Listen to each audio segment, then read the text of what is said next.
Hi, folks. Welcome back to Season 2 of the Aftermarket Champions Podcast.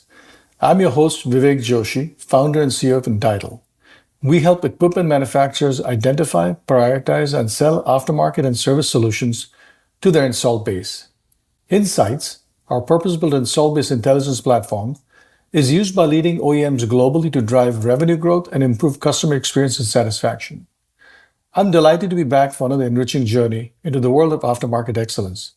Throughout the season, we'll engage in an insightful discussion with industry leaders, exploring innovative strategies and invaluable insights to propel us forward in the industrial aftermarket sector. So, without further ado, let's embark on this journey together.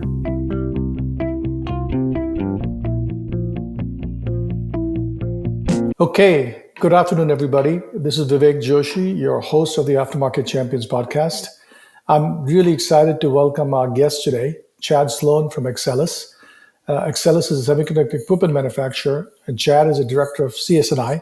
I'll let him explain what CS&I means. And Chad is based in Raleigh, Durham, North Carolina.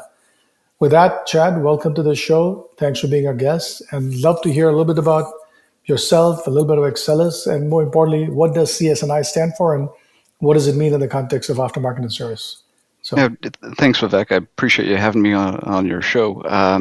Excited to be here. So, let me a little bit about my background. So, probably best to kind of give you a sense of where I started. So, right out of college, I was in the Navy and had an opportunity to spend a few years as an officer working in reactor power. So I was nuclear trained, did that for a while and had a great time, great opportunities, but decided it was time to leave and do something different. Right about that time when I was transitioning out in 2000, Intel was building their latest factory in Arizona. I was from Arizona originally, looking to get back there, was able to leverage my leadership capabilities, my technical background, and the fact that I wanted to be in Arizona, and got a job with Applied Materials in the field, working as a field service manager. So the very beginning of my corporate career started in the aftermarket. So spent a few years learning the industry, learning what it takes to hire and train field service engineers, get them ready to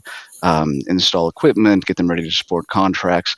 And after a few years, I had an opportunity to move into the sales side of things. So still in the aftermarket, still thinking about how do we position solutions to support our customers in a manufacturing environment, make them successful.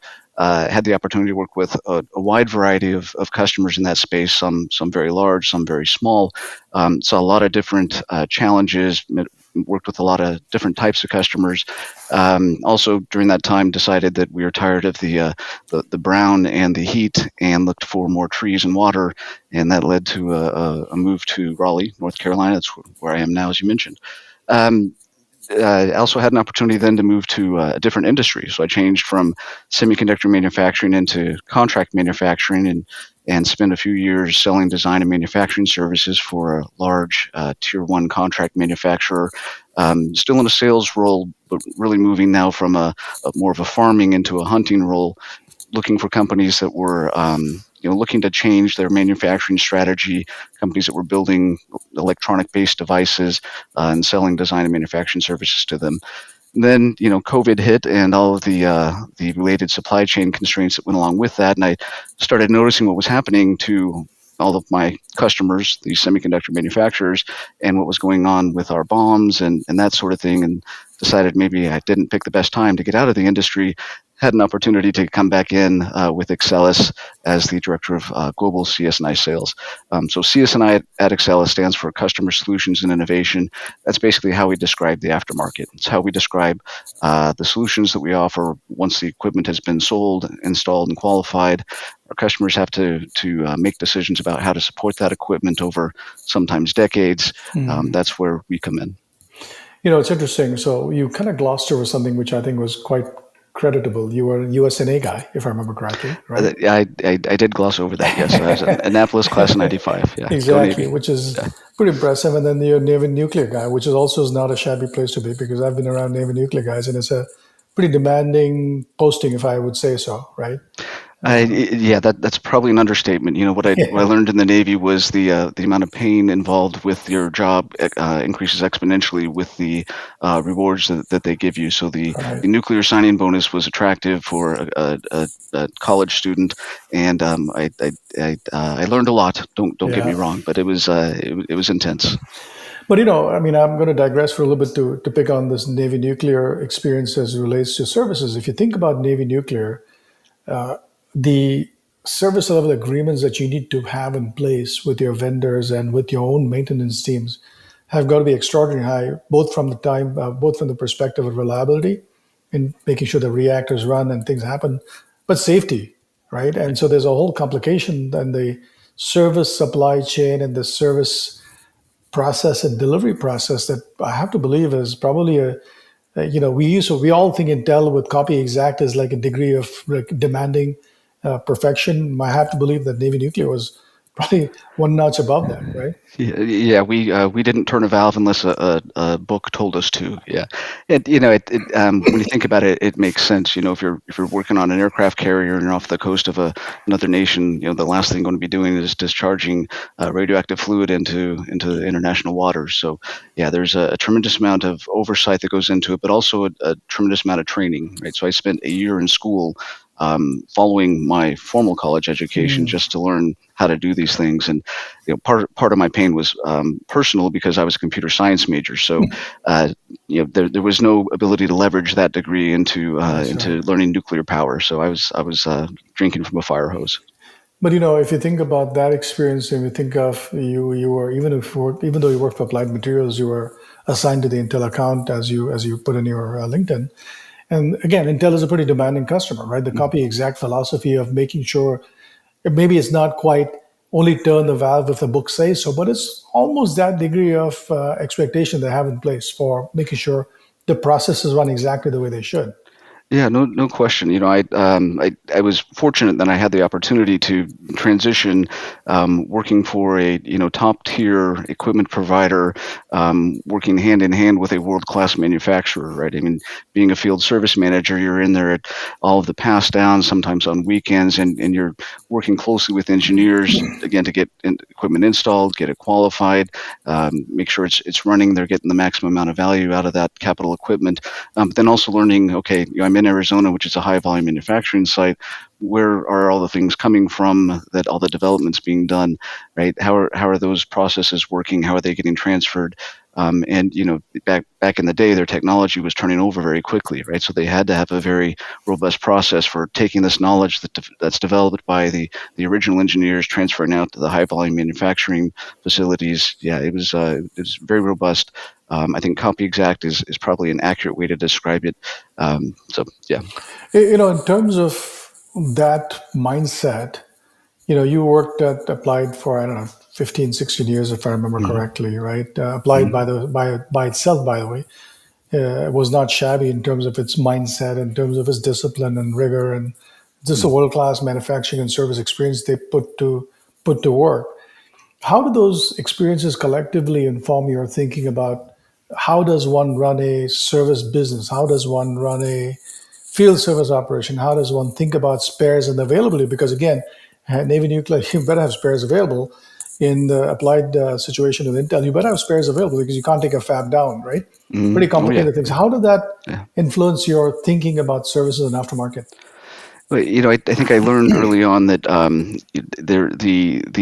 needs and the interest can vary depending on the situation. So, for example, when you're a parts salesperson, you hear a lot about cost, and you're getting beat up on that regularly. But then suddenly, as soon as that part isn't available and the machine is down and they can't make product, that cost becomes a lot less important, and now Mm, availability is important. So, I learned early on that there's really a balance you need to strike, and what that means is for a customer that translates to value for them, right? The mhm. availability of resources is important, but it has to be cost effective, right? So I Right. think all those things are part of the calculus that they do to come up with the best solution for their manufacturing challenge. But if you think about availability is important, value is important, right? You clearly can't have egregious pricing. You got to make sure that the pricing is reasonable, yet the premium is on availability because you want to make sure the line's always running. In the case of Intel, or the reactor is always powered and running without any failure issues in the case of an nuclear submarine or destroyer or Nimitz as you were in the carrier. Hmm. The thought process I've always had, and I carried this from my experience 25 plus years ago at General Electric, which is you really needed to understand the attributes and the characteristics of your install base, of the machine you are maintaining and servicing. Mm. Because if you did, then you would have these plans ready. Then you would be ready with the right skill at the right place. Yeah. Did that kind of mindset go into your thinking and apply it as well? Yeah, I think it's an OEM story, right? It's not just an applied story. It's not just an Axcelis story. I think it's those stories as well. But when you're the OEM and you've built this machine and a customer has purchased it, now they're trying to decide how do I get the most out of this capital investment I've made. As the OEM, you have the ability to offer all of those solutions, and they can be tailored to that particular tool type. So Mm-hmm. Applied has many different types of tools. They're involved in many different steps of the manufacturing process. The requirements to support an etch tool are going to vary from a CMP tool versus a PVD. A Right. lot of different considerations that need to be made. The OEM is usually the best position to be able to offer the holistic, the most comprehensive solution. So whether it's that individual part to covering the entire spectrum of needs for a customer's unscheduled downtime, for Mm-hmm. example, that's really where the OEM is best positioned.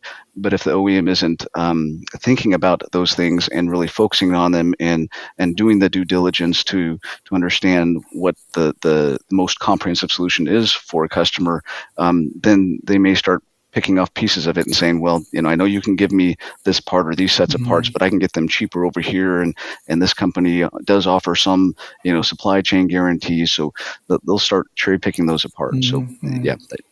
One of the other things that appeals to me about some of the experience you've had, and I go back to the conversation I've had with some of my other guests in the last few weeks, is that, as an aftermarket and service leader, being in the field as you are, field service and so on and so forth at the FAMs, the only people who are in constant touch, who have the best relationships over a long time with your customer, tend to be the service people. Mm, Because in your case, you were literally in the fab, right? yeah.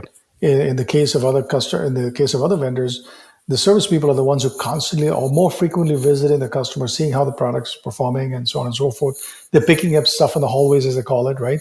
And Yeah. walking, talking to Joe in the machine shop, understanding what's going on. Does that have a role in your thinking in terms of how you think of the strategy, how you think about the connectivity to your customer and going back into the product side as well? Absolutely. I found when I was in the sales role, those were often my best leads in terms of, hey, we've got this issue over here. They're considering this. I think we might be able to do this. That information was oftentimes coming from our field engineers. If I needed to develop a relationship with a certain stakeholder in a factory, they probably either knew someone who either knew them or they knew them. Right there's a network that Right. the field service engineers offer, exactly like you said, because they're in there constantly. They're getting the call to go in and work on the tools. They're working with the customer's equipment engineers on solving these problems. Generally, the guidance I give now to our to new aftermarket salespeople is get to know your local field service team. They're going to really help you out. They're going to help you be successful. Yes, you absolutely have to develop the customer relationship. That's part of the job. But this field service engineer team is going to be crucial in helping you get there. That's an interesting observation you made about making sure your salespeople actually pay attention and become Yeah. friends, if you may, with the local field service people. You know, Based on the experience I've had in the last 25, 30 years, is that the best salespeople actually understand that relationship and invest in it. But I hate to say this, but the quote unquote run of the mill rep doesn't really Mm, understand that. yeah. And they're the disadvantage because of that. Have you been able to, in your sales career, make that a maybe training requirement is the wrong way to think about it, but some requirement to say, look, you have to go talk to the person in XYZ branch, right? Because he or she will tell you what's really going on to the customer. Mm. Is that something you guys you certainly have tried to formalize, if not the Yeah, companies? I found it's most beneficial when if we're doing formal training or doing workshops or having account reviews that you have both sales and service in the room at the same time. At the end of the day, whatever the aftermarket sales team is developing and proposing and selling, the service team is going to have to go off and execute. So their fates are intertwined. Right. So I think in practice, yes, that's absolutely part of something that we today and in my previous life we've tried to deploy because it is crucial to our success. So you spent a few years in the Navy, you spent a bunch of years at Applied, did a little stint in the contract manufacturer, then you came to Axcelis a couple of years ago.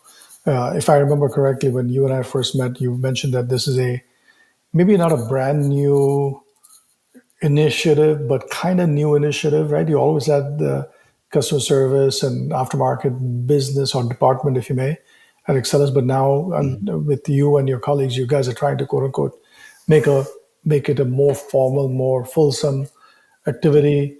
Uh, what's the situation there? What's the story there? Why did the Axcelis management decide to do that? Yeah, good question. So, Axcelis has been around for 45 years, right? We're well established within the industry. We're experts in ion implantation. We've been public about this, and we've certainly benefited from all of the scaling up in power devices, thinking electric vehicles, that sort of thing. But I think you're right. I think it is a relatively new story compared to maybe other equipment providers. I think other equipment providers have been putting a lot of focus, a lot of structure, building a business segment around the aftermarket. I think at Axcelis, we're recognizing the benefits of doing that. We're recognizing that we have equipment that have been in factories for decades. It's not just an Axcelis story. That's, I think, true for pretty much any equipment provider. And there's a tremendous amount of aftermarket lifetime value that we can recognize when we do it right. So I think that's really what's driven the recent focus. But at the end of the day, it's also all about solving our customers' most pressing problems, right? If we're not thinking about the challenges they have and crafting solutions to solve them, it really won't matter what we do. Right. We need to be, it doesn't matter if we're building a great hammer when our customers need a screwdriver, right? We need to be thoughtful and cautious in how we approach it. The thought that came to my mind when you and I met many months ago and started talking about this whole notion of aftermarket and services is you had turbine experience, nuclear maybe, right? Reactor experience. You had a bunch of capital equipment and applied materials, tools for semiconductor manufacturing, and now you're back in semiconductor manufacturing again to some degree. How much of customer service / aftermarket improvements that you guys are doing is related to your semiconductor experience, or just broadly speaking, services experience? You know what I'm saying? It's what's more important, the domain of the market you're in, or the functional domain? Yeah, I think I understand what you're asking. So, when you think about the aftermarket, sometimes it can be an afterthought, right? I think companies sometimes are focused on selling the equipment because that's a lot of money you can make right from that one sale, but not thinking about over the long term what that asset can represent in terms of future value, right? Yeah. So, in my experience, understanding that market, what that looks like, working on defining what that looks like, companies don't tend to put a lot of effort into it, and effort means understanding the details, right? Understanding what do the factory economics look like for the factory and down to the tool level. What are the things that are impacting their decisions on the sourcing decisions they're making, right? So first of all, understanding the market associated with the aftermarket is important, and there's a lot of detail in there, right? And so I think companies tend to shy away from that because it's hard, because it's complicated. There's a lot of we don't tend to have good systems set up to measure that. So I think if anything, my background, starting with being in nuclear power and having to worry about at the atomic level what's going on and tracing that drop of water through the system, it has kind of trained me to think more about those details. I think some of the roles I've had in my background, starting with being in field operations and seeing the way our customers think, the way they approach problems, the way they approach setting up their manufacturing, getting the ramp complete, getting to market. Those have all, I think, kind of honed my approach to the my particular approach to the aftermarket. So, if I'm answering your question correctly, the answer is yes. I think my background has led to me being in this position. Yeah, no, absolutely. And I think, the this next question that comes to mind when you describe what you just did is there clearly was a collection of experiences all the way back to the Navy and applied to today that inform how you think about services, how you think about building this CS&I growth engine, if you may, at Mm. Axcelis. What are those two or three things that in your mind that are really at the heart of how you're thinking about you and your colleagues around you are thinking about building up the aftermarket or services business at Axcelis, right? Or what are those carry forwards, if you may, from what Yeah, you've no, what you've picked up? good question. So I think for me, it generally starts with the customer, right? So every time a salesperson brings a challenge to me now, I find myself starting with what is the customer problem we're trying to solve here, Mhm. right? So when we think about creating an aftermarket business and how do you approach it, it's got to start with the challenges that they have. Fortunately for us, we do have industry standards that I think companies Right, tend to rely on in terms of equipment productivity, right, and uptime and downtime and how that's all measured. So we can craft solutions that are tailored to that, which allows us to standardize those right. solutions.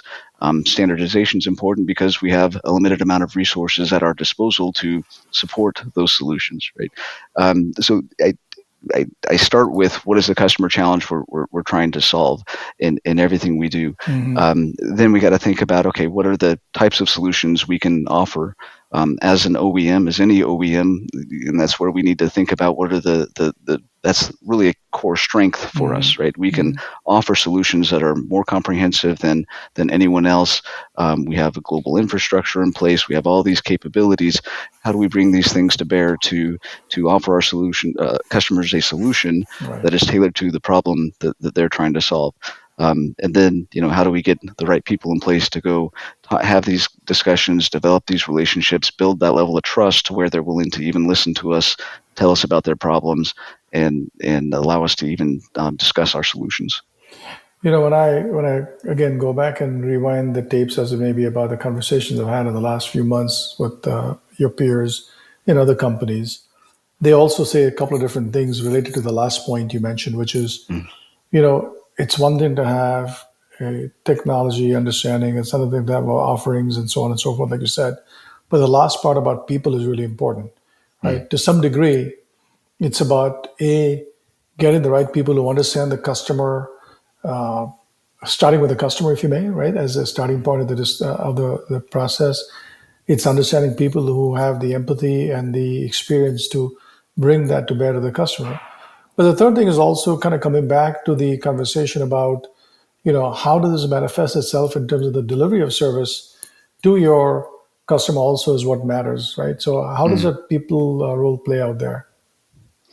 Yeah. So if we, it the people part is important because if our if our sales force, for example, or if any sales force is too focused on um, internal administration or trying to do manual things or doing things that take them away from being in front of the customer, that's time they don't have in front of the customer, right? And at the end of the day, that's the job, is being in front of the customer, developing those relationships, working with them. So for me, one of my particular areas of interest is what are the tools that are available? What are the things that we can do to free up time for the sales force?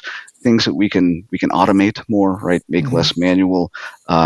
Things that we can maybe off shift elsewhere, but ultimately give them more time to spend more Hmm. time with the customer and develop those relationships. So finding those tools and those enabling those capabilities, I think is a vital part of what we're doing. There's something you said to me in one of the recent conversations we had, which weirdly enough, I had a very similar contextual discussion with some other customers, which is companies like Axcelis, Applied Materials, or for the matter, more or less every single customer of ours today and the people we talk to, have a huge number of what I would say tenured workers, both field and office, who are leaving, who are Mm, retiring.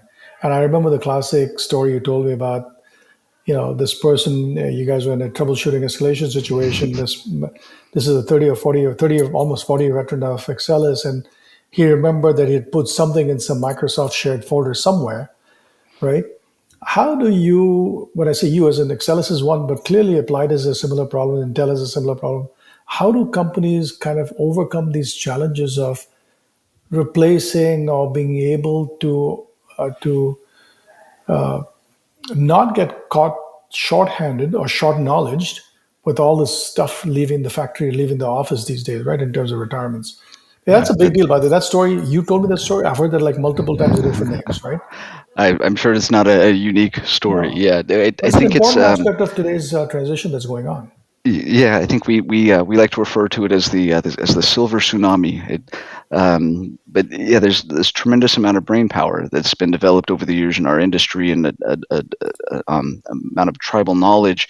And people are getting to the point where they're thinking about, okay, what am I? I think I'm ready to go do something different. But that knowledge, that capability walks out of the door. What do you do to replace it or harness it? My perspective is AI offers potential solutions for that. I think it also offers there's a lot of concern around Mhm. AI and what it means and how to use it, right? So I think one of the challenges that I see companies struggling with is how do we take advantage of all the capabilities this offers, but in a way that doesn't undermine or inadvertently divulge sensitive information um, to others where we don't want it, right? So I think that's kind of the space we're in. Is it seems like there's this capability, but how do we deploy it safely? How do we tap into it without blowing up the Jeopardizing, company? yeah. Yeah. If I were to also think about your career over the last 20 plus years, you've had some pretty amazing experience in terms of the people you've been working with, right? The contract manufacturer, applied with Intel, the Navy, now Axcelis. You've seen a what I would call a pretty high level of performance in terms of aftermarket and services with all these companies you've been at. Mm, Or you may have been exposed to other people as well who maybe don't perform as well as your previous experiences in terms of you know service aftermarket. mm, What in your mind is the differentiator or separator between those what I would call aftermarket and service champions mm. versus those that aren't, right? Because you've probably seen in your career a pretty good spectrum of performance, if you may. What's the one that separates champions from the others? Yeah, no, great question. I think there's probably a few things that I would key in on it. And first, it starts with, I'll say, kind of understanding the sandbox that you play in, right? So knowing where does my aftermarket story begin and where does it end? Who are the sources of competition within that space? And how can I differentiate what I have to offer from Hmm. all these other solutions, right?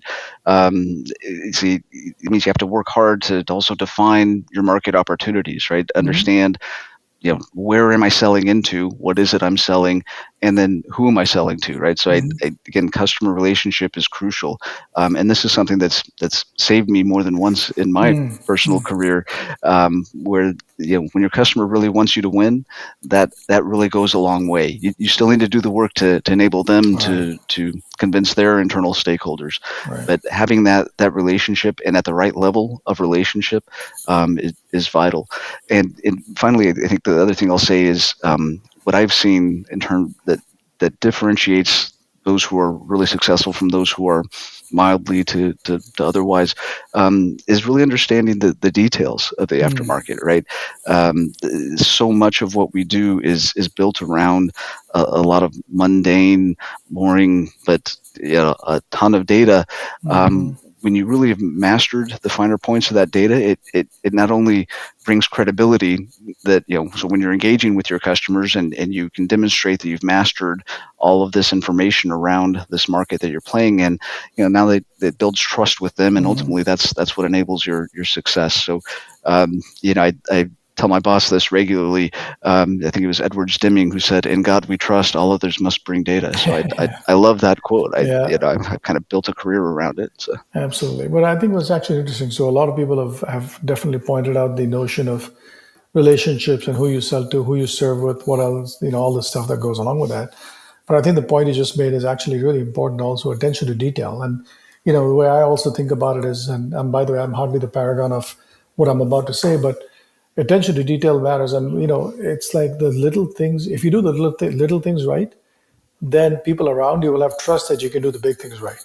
mm, Right. And yeah, so, to some way, I think being able to get that credibility, bring forward the context and not context, the confidence to your customer that you've done all the little things right, the detailed stuff right, will give him or her confidence that yeah, Chad, Axcelis, whoever it might be, can can really serve me at this higher level that I expect them to. And I think that's an underappreciated aspect of execution, by the way. yeah, When I yeah. think about it. Fully agree. So if you think about your career again, you've got some amazing experiences, and there's clearly somebody who's now a 22, 25-year-old who's now coming back and coming into the workforce for the first time, and they may stumble into services like you did, right? They may stumble into one of the situations where they wind up with an Intel applied material situation where they're kind of thrown into a fab.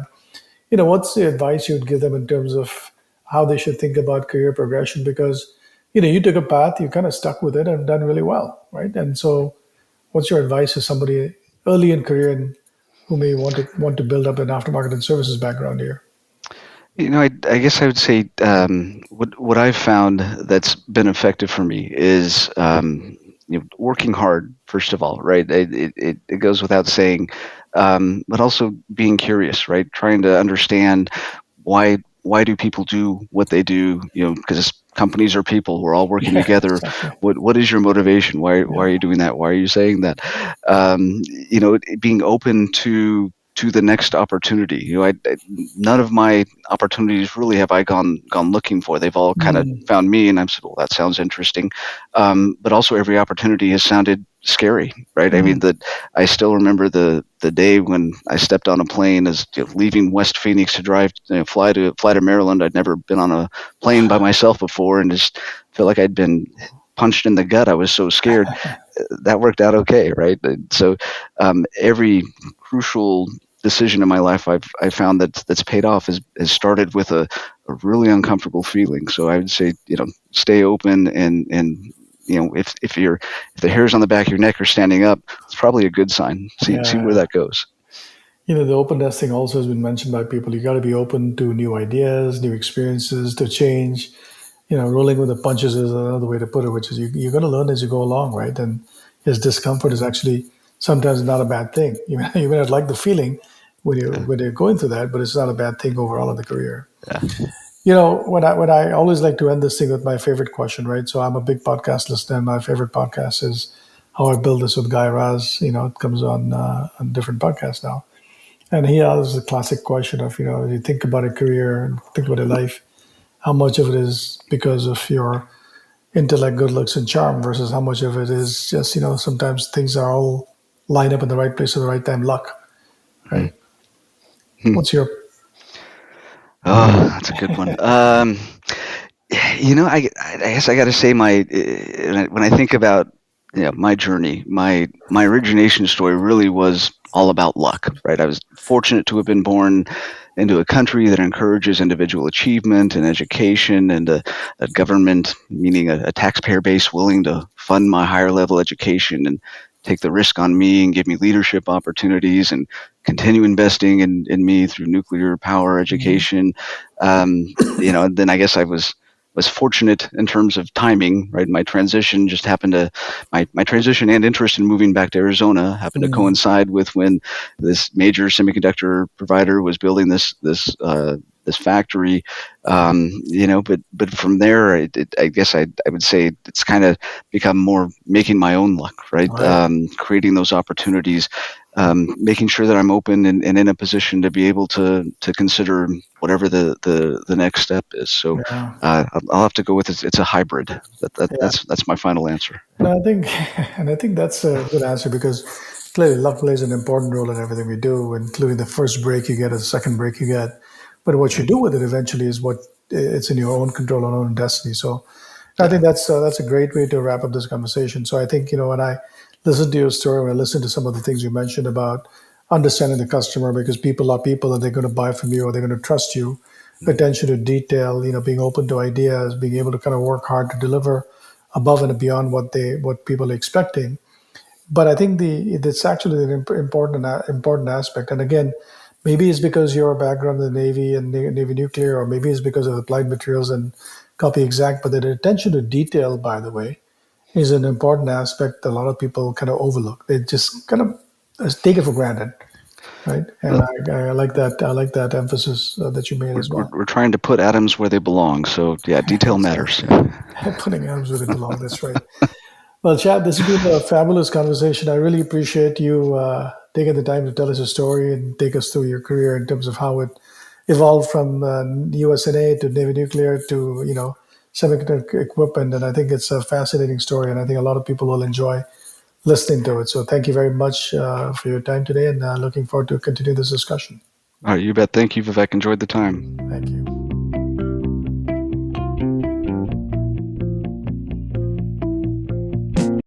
As we complete another enlightening episode, I extend my sincere gratitude to our esteemed guests and you, our valued listeners.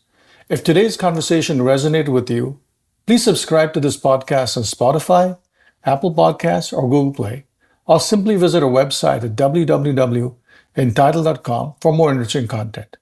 Remember, the pursuit of aftermarket excellence is an ongoing journey, and I look forward to continuing with you.